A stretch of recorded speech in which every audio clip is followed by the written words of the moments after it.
Hi, guys. My guest today has been involved in the martial arts for the last 50 years.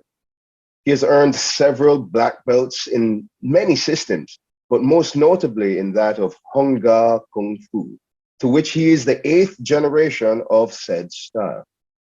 He is known for never bending the integrity of the art or his own, as that would be watering it down and effectively changing it. At the same time, he finds new ways to teach his traditional art to a new generation. Please welcome Master Rik Kellerman. How are you doing today, sir? Excellent. How are you? I'm doing quite all right. Thank you very much for finding the time to be here. I know it's been a very busy day. That's why we're meeting at the time where we're meeting. It's a good one, though. Everything's good with you? Excellent. Excellent. Couldn't be better. All right, all right. So let's go ahead and get straight into the interview. Okay, so the first question, right? Mm. How do you get started in the martial arts, sir?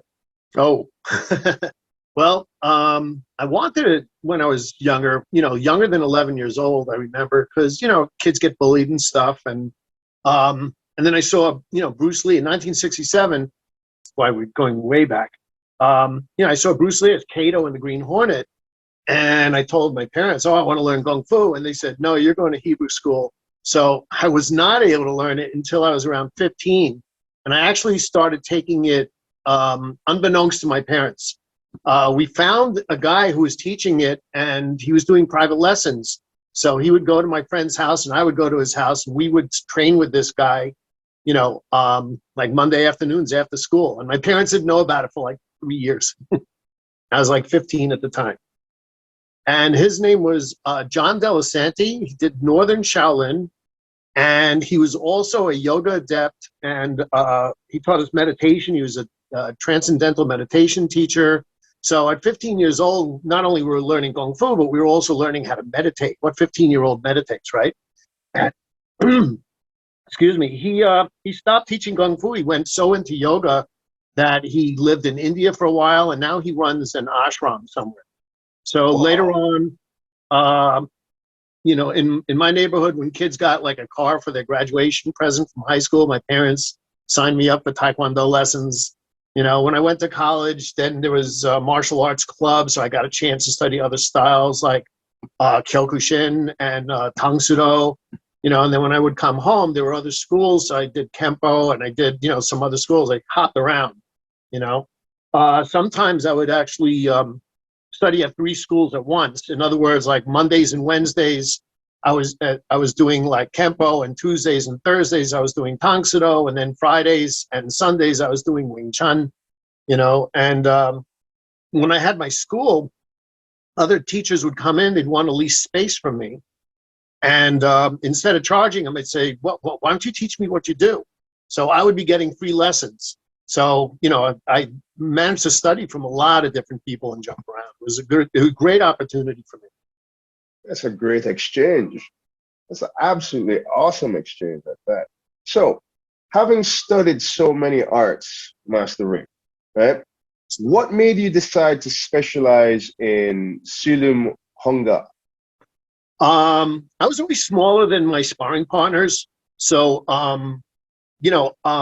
I would hit them and they'd say like, nice shot. And I don't want to hear that. I want to hear what I would say when they hit me, like, ugh, So I wanted to find what was the strongest system, what was the most powerful system. And my research took me to Honga, and it had all the bells and whistles that I was looking for. It was connected to the Shaolin temple, so that's a bonus. It was based on the 5 animals. I was enamored with that. Had a lot of cool weapons. The forms looked really cool, so it had a lot of things, and plus it was very powerful. Then as I got into the art and I realized how vast it was, and I saw so many other benefits to it, and I stayed with it.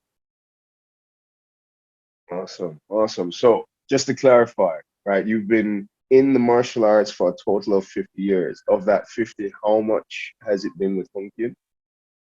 Ooh, more than 30. Wow. Yeah. That is awesome. That is awesome. And who was your teacher? I had several teachers. One was Michael Manganello. He passed away. and then his teacher, James Tsang, who I studied with, and then later on, Chow Hung, who came over from Guangzhou. And he was a doctor, a bone setter from Guangzhou. And he was one of those old guys who the Chinese government recognized as one of their living treasures, And so he did Hong Kong, he did some other styles, he did Wing Chun. He taught the Chinatown Police Department.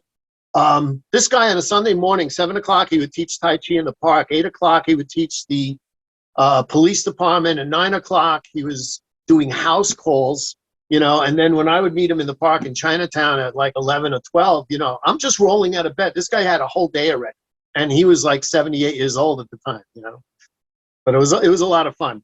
He kind of like adopted me, And what's funny is he couldn't say Rick, so he used to call me Alec. And all the old guys in Chinatown think my name is Alec now. So I come into the park, they go, "Oh, Alec." It's like, yeah, that's not really my name. Right, that's cool. That's all right. So, Master Rik, moving on to the third question. Right. Rick. Yeah, just Rik. Just No problem. No problem. I'll take that. I'll try and mentally take out Master out of it right, because of the level that you are at, sir. It was well deserving of respect, of course. Right. On your website, it says that you were the first non-Chinese in your lineage. In my lineage, yes. And looking at the time period, right? It was definitely during that time period of there was that time, not that time period, but a time period, right, where non-Chinese people would, who are teaching a Asian art or the Chinese arts, would experience a bit of discrimination from Chinese people, right? Did you personally experience? Actually, I did not. All the Chinese people that I met were really happy that I was learning it. They were happy that I was trying to learn the language and trying to learn the culture. And they were very, very, they would embrace that. But I did see it done with other people. I knew of one teacher who had a separate school for his Chinese students, and he would teach these students, and then the other guys would be in the back room learning something completely different. And there was a well-known Sifu who had a tournament, and she said this in Chinese, so she didn't think anybody understood, but she was saying that American Sifus, non-Chinese Sifu, shouldn't be allowed to use the term Sifu. And she was saying this in Chinese. Didn't realize there are people in the audience that understood Chinese and also had Chinese teachers that disagreed with them. So that created a lot of turmoil. But yeah, I personally did not have any of that. Okay. I was lucky.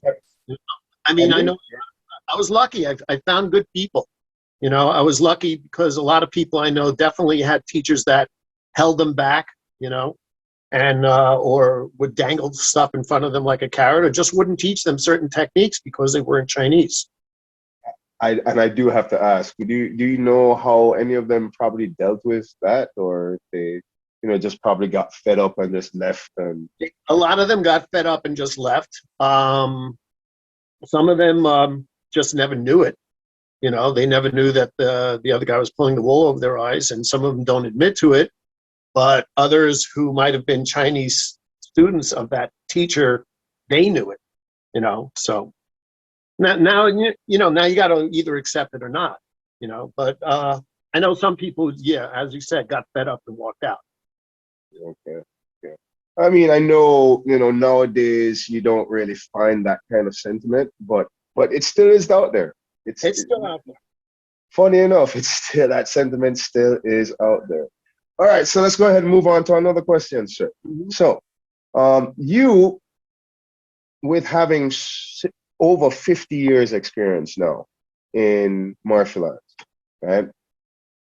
How would you personally make your experience and everything that you've learned accessible and relatable to the newer generation?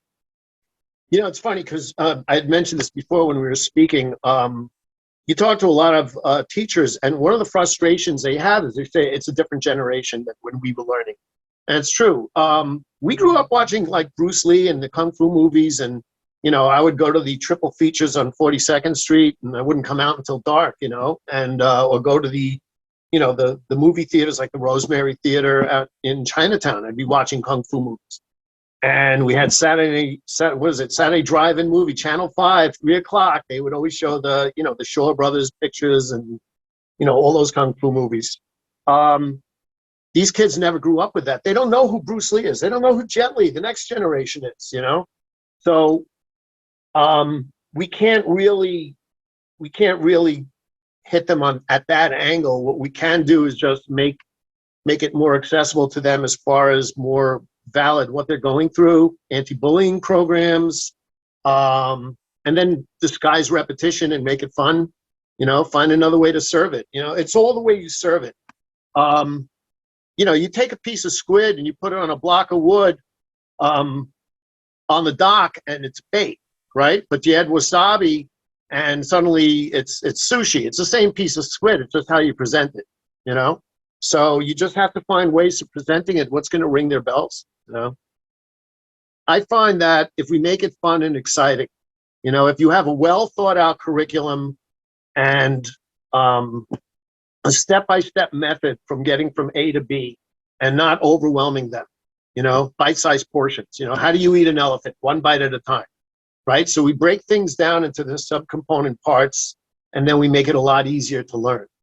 Certain things you can't skimp on, like horse stance. You can't skimp on stance, you know?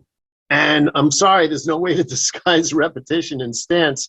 The closest thing we can do to make them more enthusiastic is beating them. No, is having contests. Healthy competition and make it a contest. Who can hold this stance the longest, or whatever, you know? But yeah, gone are the days when we used to just stand there and sweat, you know, and eat bitter, you know? That is true. I like that answer. You have to find the language and then speak it. Right. Now let's move on. Rik, if you could teach just one thing to the new generation of martial artists, just one, whether it be technique or philosophy, what would it be? I mentioned before, we call it Sikfu, eating bitter, you know, pushing through hardship, you know, get out of that comfort zone. My partner has a saying, she goes, the comfort zone, it's very comfortable there, but nothing grows there. You know, you have to get comfortable with being uncomfortable. You have to hold yourself to a higher standard. So getting that across, you know, it's hard. Some students are just lazy, you know, they're coddled more. You know, we're seeing things. I see things in my school now that growing up, I never saw. Like when I was in elementary school, I never saw kids have a meltdown, just collapse in fetal position and whatever, or just throw tantrums. It just never happened. You know, if anything, we were too embarrassed to do that. You know, if you had a tantrum in school, these kids would never let you forget it, right? And yet, I see it at the drop of a hat sometimes. They meet a little bit of hardship, they're overwhelmed, and their parents are not giving them the life tools that they need. And I think Kung Fu does that. Martial arts does that. You know, and on top of that, it's also teaching them manners and etiquette. So, in a nutshell, right? Very true, very true. You know, as you said that, I remember this is going back probably about 4 or 5 years now. Probably 4 or 5 years the first time I'm seeing it. Right? They had an image on Facebook of a child no more than 7 years old. Right? He's in a very deep horse stance. Mm-hmm. Right? And he's out with his hands like this. He has the rings on his hands, right? Then he has a bowl of water on his head, Yes. right? On his hands, on his knees. And it says Kung Fu, curing ADHD since AD, whatever. Yeah. Right? I found that, you know, as you said that, I thought of that image. I'm like, wow. And it's funny, when we were younger, we wanted to do that. You know, it's like, Yes. yeah, across my arms, make me stand on the post, make me, you know, and if you did that now, you know, unless you made it fun, like a contest, who can do it longest, because parents would walk in and say, "What are you doing to my kid?" That's great. That's great. That's great. All right, Rick. Another question for you. This one's probably easier. This is the easiest question. It was easy. You be contacted.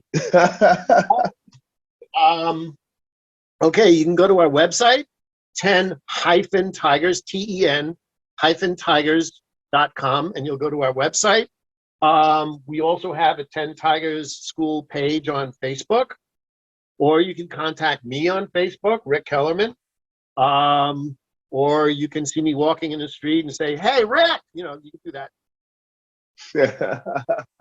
Information for Sifu Rick will be in the description down below.